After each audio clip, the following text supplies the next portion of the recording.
eh. Ba't hindi niyo pa po yung nililipa? Paalis nga lang ako, paalis na nga ako. Hindi dapat sir, dapat po si Ryan, dapat din yung dapat pinag dito. Alam nyo kasi bawal tayo dito sir. Dapat kasi, dinirahin nyo na. Ngayon nandat na namin sa kanyang gagarahin. Kita nyo naka-front na yun, tatlo kayo. Kung pagbibigyan kita, paano naman po yung dalawa?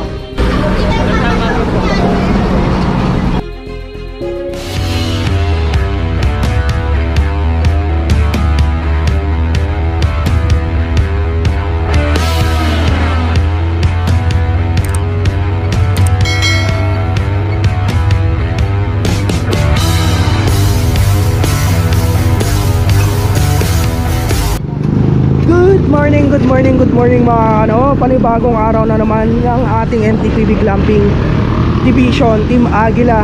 Today is May 20, 2022, araw po ng Friday mga kanoko. At isang puting sasakyan po yung nakunan, clamp number 123. Ang ganap na oras natin 7:43 po ng umaga. At ayan, harap at likod wala pong katao-tao unattended at sidewalk parking po yung pagkakaparada. So, syempre baka makalimutan natin mga clamp number 123. Double check po natin yung kanyang mags, madumi. Sa ngayon wala akong nakikitang damage, pero yung clamp natin, ito yung gitna lang po yung nakadikit. Ayan no. Anyway, location natin mga Dimasalang Road. At iwanan na po ng notice dahil nag-uulan po ngayon.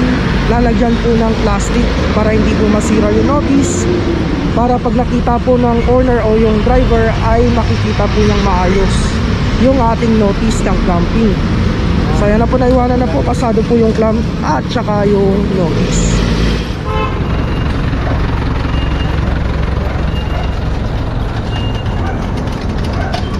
Second location natin mga nandito tayo sa Makiling Street, corner po ng Dimasalang, at inabutan po natin yung mga sasakyan na nakaparada dito sa isang gilid ng kalsada. Clamp number 004, mags. Okay, wala pong gas-gas. Gitna, nakadikit, at ayun po yung nakadikit. Time check po tayo mga 7:46 po ng umaga. Tapos pangalawang sasakyan po unattended din po, clamp number 001, at itong mags po ay may damage. Ayun po.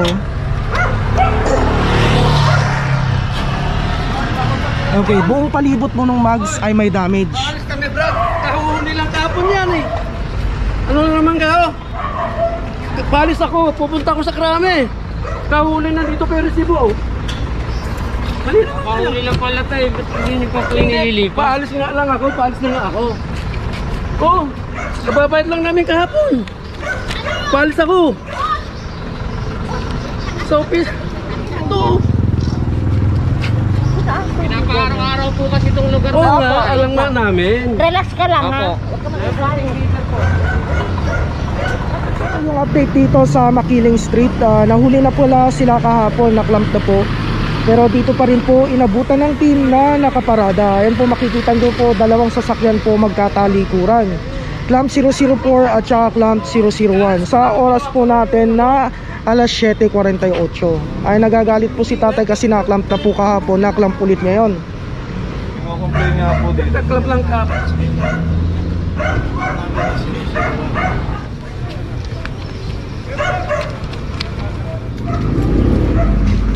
Okay, naiwanan na po ng notice yung dalawang sasakyan mga galing po natin pag na-operate po yung isang area, talagang araw-arawin na po yan na malalagyan ng clamp mga Makiling Street, corner po ng Craig, pag dinerecho po Dimasalang Road mga number 005. At ano po ito, MMDA, Skeleton Workforce Do Not Delay. Ay, mga sasakyan po dito, Honda Civic may tao. What? Clamp number 141, kulay asul na truck po, nalagyan po ng clamp. So yung gitna lamang po dahil may tao po. Yung mga unattended lamang po yung malalagyan ng clamp.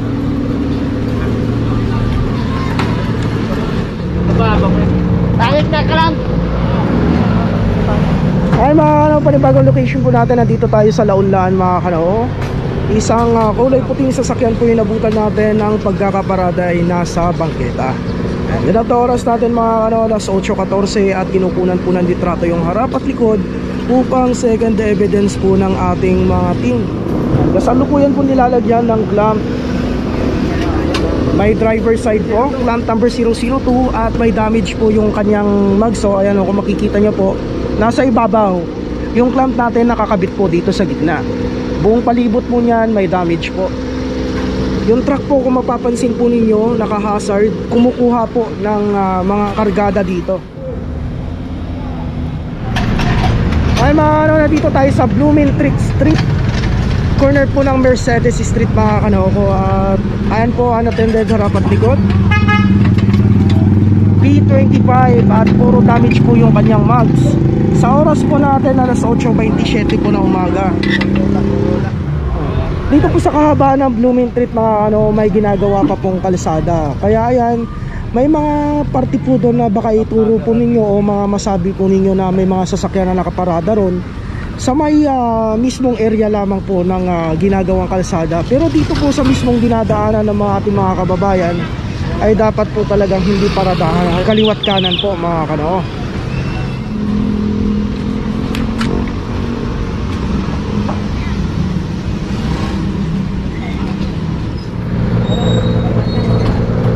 L300. Bali dalawang sasakyan po yung inabutan dito mga kanoo. Makikita nyo po two-way dito sa location po dito ng sasakyan. Kaya lang may malakaparada pong dalawang sasakyan. Ayun po yung isang H100 at saka isang L300. Okay, so ayun po yung driver ng H100. Paglilinaw lamang mga kanoo, pag nakahabol po yung isang driver sa sasakyan na hindi pa nalalagyan ng clamp, pagbibigyan po at paalisin na lang. Subalit pag nalagyan na po ng clamp gaya po nito at saka dumating yung driver, doon po ay matutuluyan na po. Gaya po nito, clamp number 119, kasado na po yung clamp.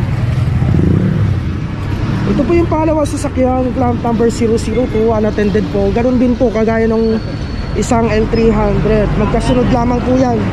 Sorry.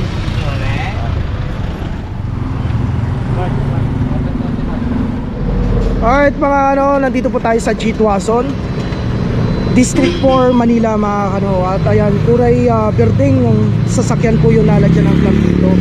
At kasalukuyan po nilalagyan alas 8:34 po ng umaga. Plant number 240. At ayan, maayos naman po na ilagay.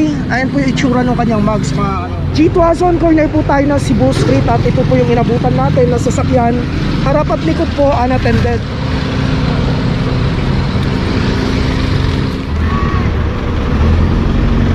G. Tuason pa rin po tayo mga karoko. Inabutan natin to isang sasakyan sa panibagong location po dito. Unattended po at ilalagyan na po ng clamp. 140. So yung dalawang truck po sa may harapan at saka dito po ay mayroong driver naman po, kaya agad na nakalis. Talaga sa tubo yung kahapon, may kumalang ulit ang kahapon. Dapat po pinahila po. Hindi po eh. Iba po tawin po namin kasi ito eh. Sila po sino. Wala po alam ng mga tao. Hindi nga po. Isip na po kami kahapon. Tapos dito kasi nga po eh. Iba po tawin namin ito eh. Iba po tawin kasi namin ito. Kaya ngayon, mapapalit ito na. Sila po kasi yan eh. Kaya po yun. Kahapon, hindi dapat na yan ipapatuwing daw po nila dahil sira yung sasakyan. Nakagpuli sa loob yan. Dapat tawing na po yan eh. Hindi dapat sir, dapat po si Ryan, dapat din yung dapat pinag dito. Alam nyo kasi bawal tayo dito sir. Oo nga po eh, sabi nga po namin yung kahapon, yung dapat po dyan. Sabi po namin, boss eh, kasi po iba po tawing po namin yan. Wala po yung tutawing. Kasi Puntahan nyo na lang po muna kung isipin mo sir, yung daanan na to, napakaliit lang, tapos Hindi, alam nakapapay po mga namin truck. yun sir. Kaya lang po, talagang wala po yung tutawing kasi eh. Hindi po kumarap po eh. Wala po kami Kaya ito magawa. na sir, puntahan nyo na Central Market, doon nyo na po ipaliwanag yan. Kasi Saan po, nakaplap saan po? na po yung Central Market po, may address kami dyan sa papel. Kaya doon na, tatawagan ko siya ito eh. G. Tuason, corner po tayo ng Mindoro Street. Isang jeep po yung nabutan natin dito na nakaparada. Ayan po, biyaheng balik-balik papuntang Quiapo mga kano. Clamp number 109. At kasalukuyan po nilalagyan ng clamp yung kanyang mags. Alas 8:41 at ayan, maayos pong nilalagay yung clamp natin ng MTPB clamping. Ayan, maayos pong nilagay at kasado na po. Ay, kasado na po yung notice at saka yung ating clamp mga kanoko. Ay mga kanoko, dito tayo sa Lacson Avenue, corner po na G2 Zone, Toyota Hi-Ace po yung inabutan natin dito. Actually, 3 sasakyan po yung nakaparada sa bangketa na inabutan natin. Rampo. Garahe, oh. Lagyan mo. Hindi. Talaga, garahe lang. Yung kotse ko lang. Hindi kasi may pinili lang ako. Pasensya na. Makikita lang ako. Saan naman tayo eh. Pasensya na rin sir ha. Dapat kasi dinirahin nyo na. Ngayon ang datnan namin sa kanyang gagarahe. Hindi kasi may pinili nga lang ako. Ay, aray, dala ko yan. Sakyan mo ba pala sir? Oo, papasok ko. Nakaklat na po yun eh. Hindi namin pwede pagbigyan kayo sir kasi nakaklat na yan.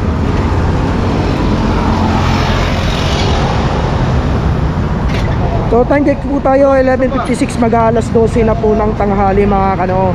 So ang sasakyan po ni tatay, yung sasakyan po doon sa unahan. Ayun, kung makikita nyo po, yung kalahati sa bangketa, kalahati sa kalsada. At ito po ay pinapakiusap niya, wag daw ika-clamp dahil sa kanila rin to. Dito atin yan eh no? Yes sir. Ito po yung pangatlong sasakyan mga kano, clamp number 005. Unattended din po at bangketa yung pagkakaparada.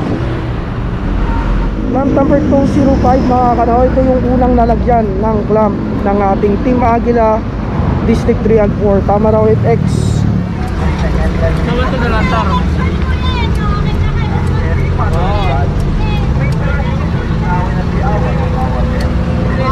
Tapos na daw po yung eleksyon, ang sabi na inaate.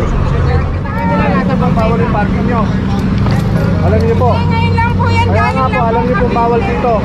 Bawal yung pagkakaparada. pagkakapitay po namin.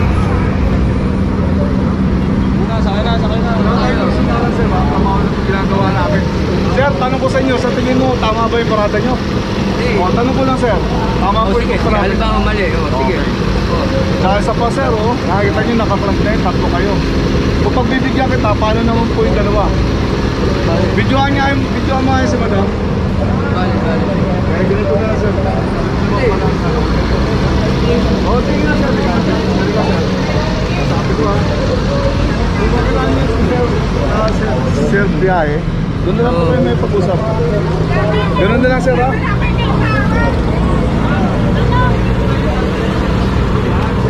Ay, ako na ulit po yan. Galing Cavite po yan. Galing po yan sa hospital. Pwede dinada na hospital.